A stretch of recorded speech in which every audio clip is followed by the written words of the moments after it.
Kaliwa! Kaliwa! Harap sa kanan! Harap! Morning. Good morning! Lakas! Good morning! Good morning. Magandang umaga! Magandang umaga. Happy? Lakasan mo! Happy? Happy. Happy. Happy, kinagat ako. Kamutin siya. Kinagat ako. May pumasok. Panas! Aday. Ready?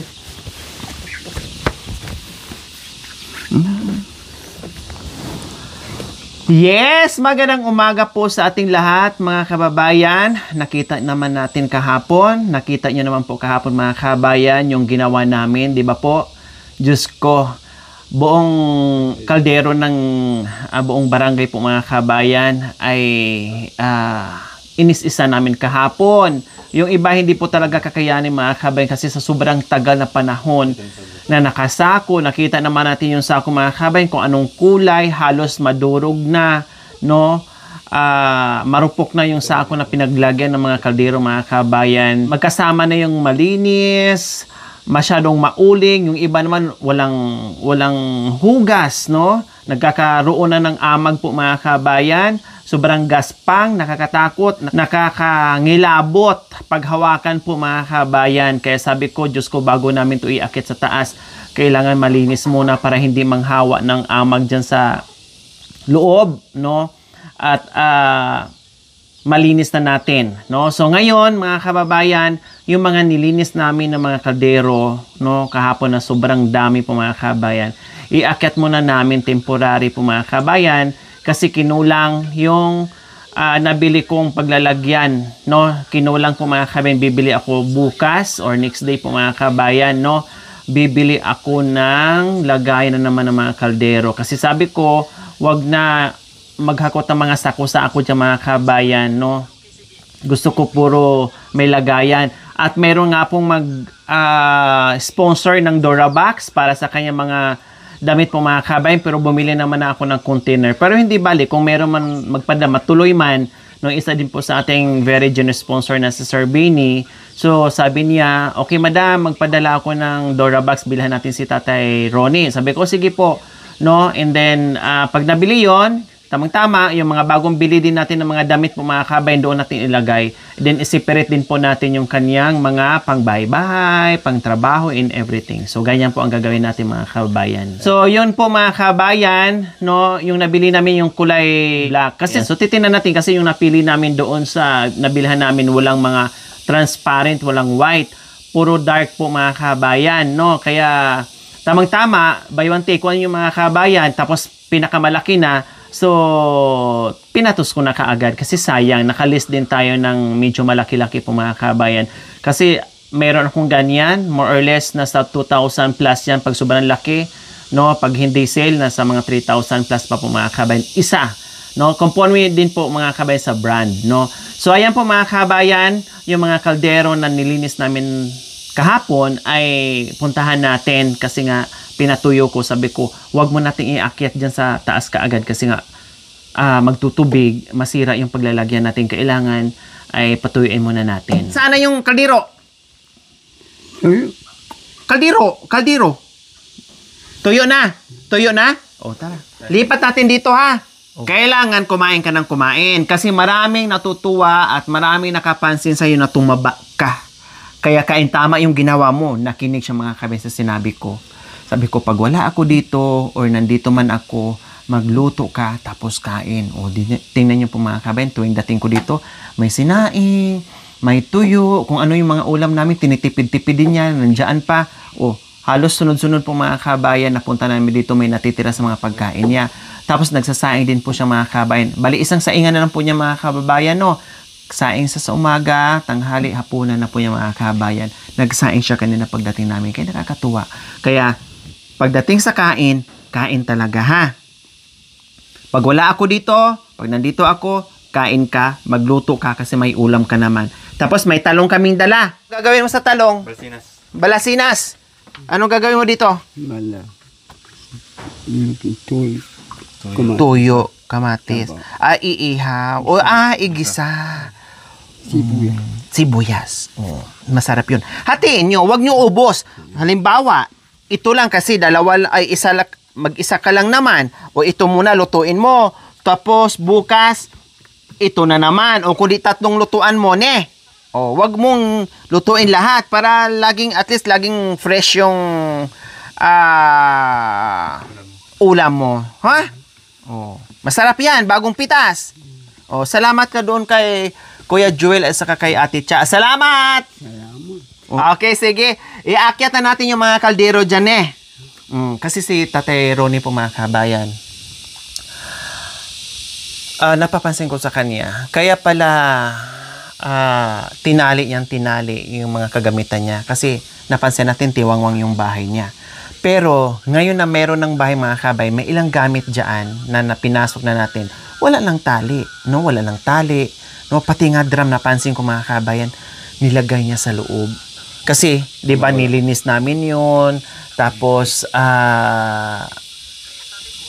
hinugasan namin ng maayos, no. Siguro isip niya, pag dito niya ilalagay, no, madumihan. Bukod doon, madumihan mga kabayan, siguro baka isipin niya na mawala. Unlike dyan kung sa loob, safety. Kailang, yung drum na yon para talaga panglabas yun. Kailangan talagang ilagay dito kasi bibili pa tayo ng alulod para magamit sa tag-ulan at merong isasahod si Tatay Ronnie, hindi na mawawala ng tubig kasi may malaking drum na. So, isa lang binili ko malaki kasi tama na po yan sa kanya. Importante lang talaga na hindi masayang tubig ulan sa drum. And then, meron naman din siyang sibol magkabilaan mga kabayan. Okay, so, ayan, pakita ko lang ha. Bakit nilagay mo yung drum sa loob? Wala namang ulan sa loob. Ha? Maulanan? Lagayan niya ng tubig. Oh, ayan mga kabayan, nilagay niya sa gilid. Lagayan ng tubig po yan. Pag umuulan, lagay tubig. Lagyan sa lusoy. Lagyan pa ng alulod. Opo, bibili ako ng alulod ha. Pag mayroon ng alulod, lagay natin dyan ha. Oh, bibili ako. Dito lagay. Ganyan ha. Bibili ako tapos dito lagay natin. Uya. Bili ako. Bayan. Ha? O, isa. Miha lang. Miha. Oo, miha. Ala? Manaliw. Miha? Ero. Bibili nga po ako. Ha? Miha. Pag meron na, labas natin lagay dito, ha? Okay, sige. O, saka na lang. Diyan lang muna kasi wala pa namang alulod. Okay, lagay na natin mga kaldero. Happy. Oh.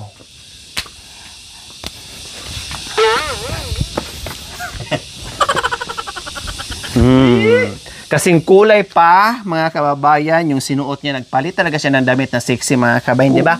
Nag-sexy siya kahapon. No, nagpalit. Ginagawa. Oh, kakulay daw. Damit mo, kakulay. Di ba? Oh. Ayos Mag-model kayo. Kayo ang model sa bahay nyo. O dito kayo, ganun kayo, oh.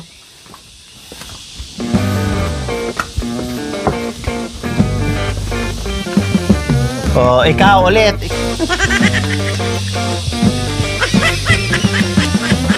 Yan. Ikaw ang model kasi kasing kulay mo yung pintura ng bahay mo. Isa pa. Oh, isa pa daw.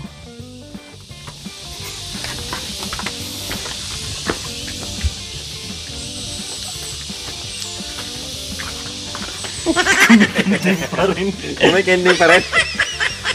Lalaki ako. No, astig. Astig. Bili, Pang-army. Kami. Wow.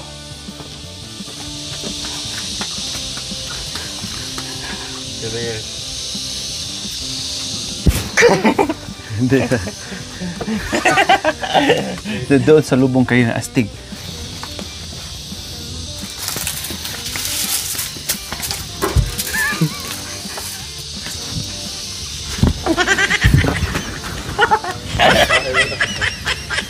Ay, ang guwapo. Patay tayo dyan.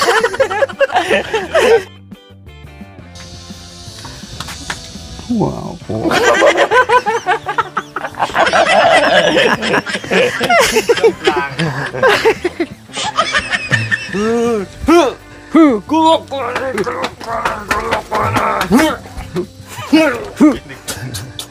Kumikinding pa. Kaliwa kanan, kaliwa kanan, kaliwa. Kaliwa, kaliwa kanan, kaliwa kanan, kaliwa, kaliwa. Harap sa kanan, harap. Kaliwa kanan, kaliwa kanan, kaliwa. Ay nako, tara na, maubos yung oras natin, di pa natin nailipat yung kaldero ne. Ang dami-dami mo pang kaldero. Oh. Tara. So ayan yung mga kaldero na tinabi natin at pinatuyo. So ang gagawin natin, ilipat sa loob. Oh, di ba? Yung iba maputi na mga kabayan, yung iba hindi na kaya. So unti-untiin na lang po natin. Importante talagang natanggal yung dumi po mga kabayan. Di ba yung mga ibang nagkauling-uling?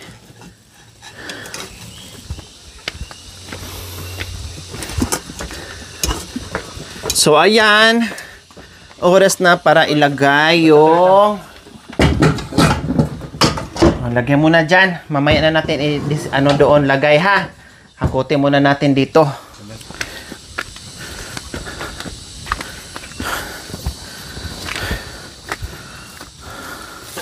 Para hindi na siya tali ng tali, nakabuyang-yang na lang dyan. Tapos ililipat ko pa yan sa sa container po mga kabayan. Para yung panatag lang talaga yung isipan niya.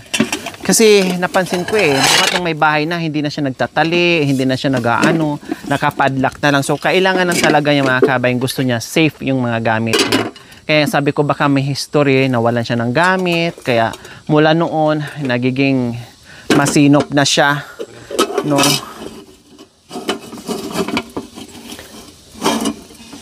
Aray ko. O, andi ba, mga kababayan? Ang dami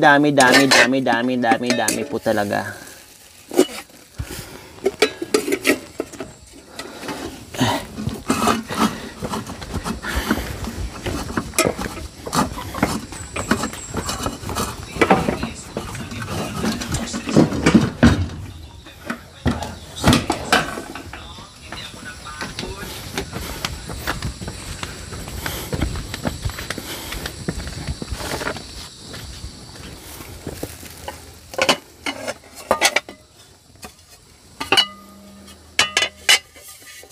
Kabayan na magaspang. Wala na yung paghawakan mo na akala mo tutusukin ka, magaswang, wala na. Hindi natatayo yung balahibo mo. Wala na siyang gaspang. Akala mo liha.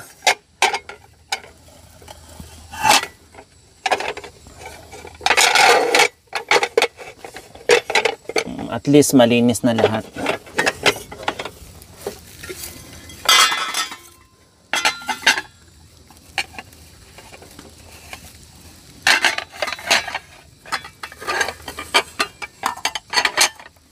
Ayan.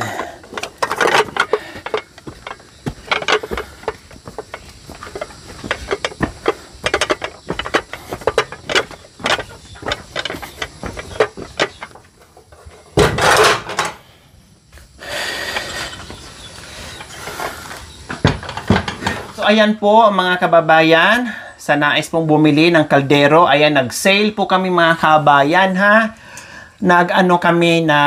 Caravan sale sa aming mga kaldero, kawali, takip, kasirola, and everything po mga kabayan, no? Dahil hindi na po namin kayang gamitin lahat, nakatambak lang, kaya order po kayo, mura na, sale po namin mga kabayan. Diyos ko, 1,000 lang po yung mga maliliit, 2,000 yung medyo malaki, yung medium size, yung large size po mga kabayan, 5,000. I-comment po namin yan mga kabayan para sa check-up ni Tatay Ronnie, no? Kasi po mga kabayan, merong nag-comment, nag-suggest na sana mapa-check up natin si Tatay Ronnie, no? Siyempre, lahat ng pwedeng gawin natin na ikabubuti ni Tatay Ronnie po mga kabayan, gagawin po natin, no? sabi na dalhin natin sa ENT kasi para yung pandinig niya, i-check up yung tainga. Okay, sige po mga kabayan, magbenta muna kami ng mga kaldero, ha? Para meron kaming malikom at pang-check up namin. And syempre, magastos pag hospital ang pag-uusapan po mga kabayan. Punta doon, punta dito, malayo nasa kabihasnan po si Tatay Ronnie. Okay, so sa ngayon, manawagan muna tayo na bumili kayo ng kaldero namin para meron kaming pang-check up. Tama ni?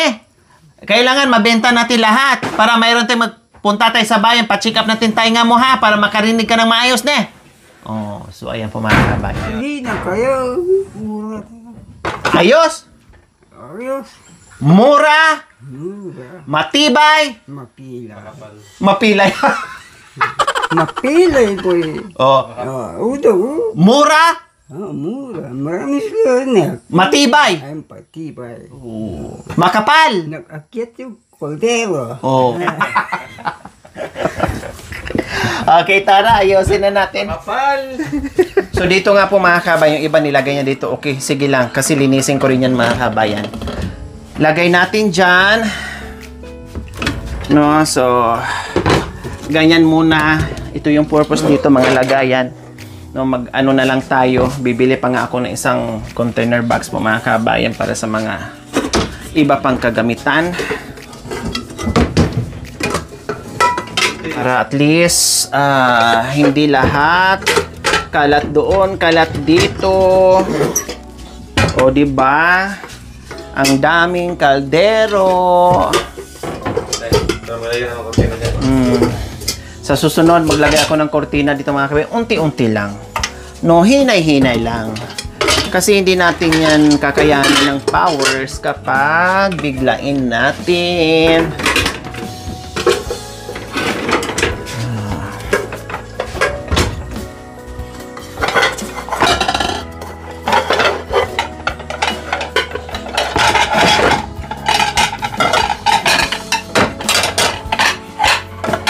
Yan, dito muna ito mga kababayan.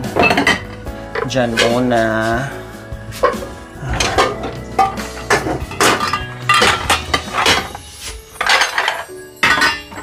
Ilipat na lang ito natin pag may lagayan na tayo na. Importante natuyo at nalinis natin. Para hindi siya mag-alala mga kababayan na nakabuyang-yang doon sa kabilang kubo. So dito muna. Oh, ayan, okay na mga kababayan, no? Yung iba dyan na maitim, sobrang tigas sa loob ng 3 to 4 decades na hindi na ilabas sa sako, na sobrang tigas talaga mga kababayan, na hindi na talaga kakayanin ng powers na isang hugasan lang. Unti-unti na lang yan. No, like dito, may iba na malinis na kunting is matanggal ka agad. So makit yung mga mga kababayan, nagkanda pud yung kuko ko. Nang hapdi na yung mga balat ko, kamay ko, kasi gumamit ako ng Sunrox po mga kabayan para taga pumuti. Pero ganun pa man, hindi talaga siya as in pumuti. Pero maganda na rin yan mga kabayan. At least nabawasan natin yung kaldero natin. Ayos na? Okay? Okay, sige.